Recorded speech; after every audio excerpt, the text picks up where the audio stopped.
তৃণমূল কংগ্রেসের একটা পথ অবলম্বন করে আমি আমার ব্যবসা বাণিজ্য করে খাবো, এ কাজটি আর হবে না। এ তৃণমূল কংগ্রেস করতে দেবে না। আপনাদের বিরুদ্ধে আমরা একটা কমিটি তৈরি করছি। আমি রাজ্যে জানাবো যে যারা পঞ্চায়েতের প্রধান আছেন তাদের বাড়ির লোকেরা তাদের আজকে সেই পঞ্চায়েত পরিচালনা করছে। এ কাজ হবে না। আমার তৃণমূল কংগ্রেসের কর্মীরা রয়েছেন, তারা সেই কাজ করবেন। আপনি পঞ্চায়েত প্রধানের চেয়ারে বসে আপনি চেকে সই করবেন, আপনি পঞ্চায়েত প্রধানের জায়গায় বসে আপনি মিটিং করবেন। এটা দল বরদাস্ত করে না।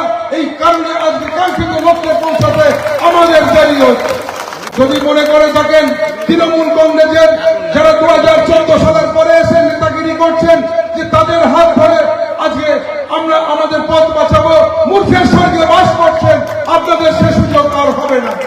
এক শ্রেণীর তৃণমূল কংগ্রেস কর্মীরা, যারা তৃণমূল কংগ্রেসের নেতৃত্বরা, যারা এটাকে ব্যবহার করেছেন, আর এ কাজ করতে দেওয়া যাবে না। আপনারা নিশ্চিন্ত থাকুন। আমি পরিষ্কার পরিচ্ছন্ন ভাষায় বলছি যে যারা মনে করছেন যে বিগত দিনে যেমন ভাবে করেছে আবার সেই রকম ভাবে আপনারা দল পরিচালনা করবেন, এটা কিছুতেই সম্ভব নয়। রাজ্যে ক্ষমতায় আসবেন আর আমরা শুধু করে খাবো, এ কথা হবে না। আপনি কেন পারবেন না?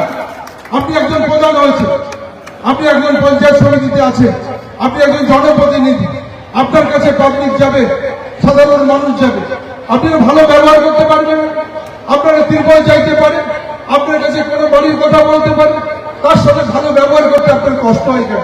বুঝিয়ে বলতে পারবেন না? চোখের সামনে খবরের কাগজ নিয়ে বসে থাকবেন, খবরের কাগজ আড়াল থেকে কথা বলবেন, কেন আন্তরিকভাবে বলতে পারেন না?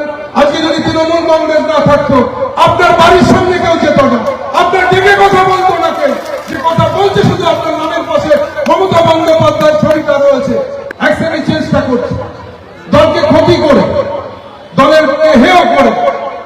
তারা আজকে ভাবছে যে আমরা আবার আগামী দিনে আবার আমাদের রাষ্ট্র আমাদের হাতে নেব।